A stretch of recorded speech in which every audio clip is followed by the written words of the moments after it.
Netflix and CW.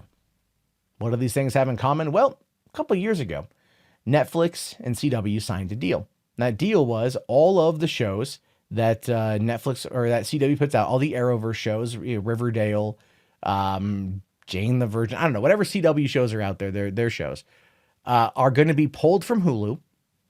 And the deal is that they will go to Netflix 2 weeks after the season finale. So then people can binge watch it. When they did that in season 3 of The Flash, I stopped watching The Flash because I would watch it on Hulu. And by the time it comes out, I'm not looking to binge watch Arrow, Legends of Tomorrow, The Flash, Supergirl. Like, I was watching them every night because they were on. And then they went away and I forgot about them. And apparently so did a lot of other people because their ratings really took a hit after that.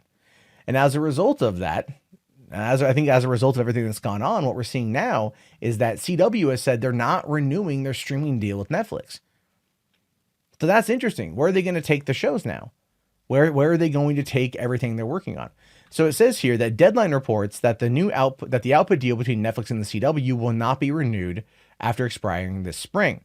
What does this mean for fans who wait to watch their shows on Netflix instead of week to week? Shows that were previously under the agreement that aired during the 2018-2019 season, like Riverdale, Arrow, Flash, and Supergirl, will continue to stream on Netflix with their past seasons well into the future. It remains to be seen if their future seasons will go to Netflix through the deal or not.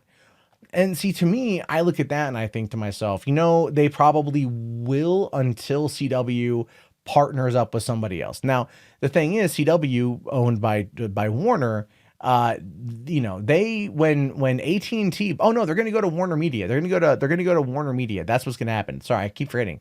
So if you don't know, when AT&T bought out Time Warner last year, one of the things they wanted to do was get into the streaming game. So they created WarnerMedia. WarnerMedia is going to be the new streaming service to compete with Netflix and Hulu and using all of Warner Brothers movies and TV shows, right? And so they want to do that. That's actually one of the reasons why, I think Friends is through Warner Brothers and potentially The Offices as well. I could be wrong on that front, but those are going to be leaving Netflix and going to WarnerMedia, whatever they own. And so then bringing over these Netflix shows, these Arrowverse shows are also going to be on there as well. Now it says new shows like Batwoman, Nancy Drew, and Riverdale spinoff Katie Keene will not automatically go to Netflix. They'll have to bid for them against other streaming services. Batwoman will likely end up on WarnerMedia's planned streaming service, but Nancy Drew and Katie Keene could still land on Netflix. Maybe just to build an audience off that for right now, while the shows are still new and not tied into a larger universe, well, with the exception of Katie Keene.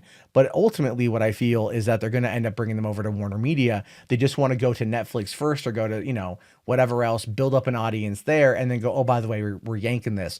So if you want to catch up on this hot, steamy teenage drama Nancy Drew show, right, you're gonna have to head over to our site over here. And this is where we're gonna run into the problem in regards to the streaming services, the multiple streaming services, and how people out there are gonna have to make that choice. WarnerMedia as a streaming service doesn't interest me, right? But then again, I don't know what they're going to offer, what the price point's going to be. I like DC Universe, but DC Universe is kind of failing to really connect. I mean, Swamp Thing's or episode order was cut short from 13 to 10 episodes. It's already wrapped up production. And so you're thinking to yourself oh, damn, that's not looking very good. Doom Patrol started out strong, but no one's really talking about it as we're getting into it. We don't know what the numbers are. They're not telling us. Netflix is currently the ones handling all this overseas. And it does feel like DC Universe is going to be an experiment that's not going to last longer than maybe 2-3 years before it gets folded into WarnerMedia. And that just ultimately makes sense to me, even though I love the concept of DC Universe because I like sitting there and reading the comics and stuff. So hopefully it will last a little bit longer. But Warner's, and this is true for anyone out there who ever watches Warner Brothers, they are absolutely god awful when it comes to marketing anything. They're terrible at it. They're absolutely terrible at marketing across all fronts.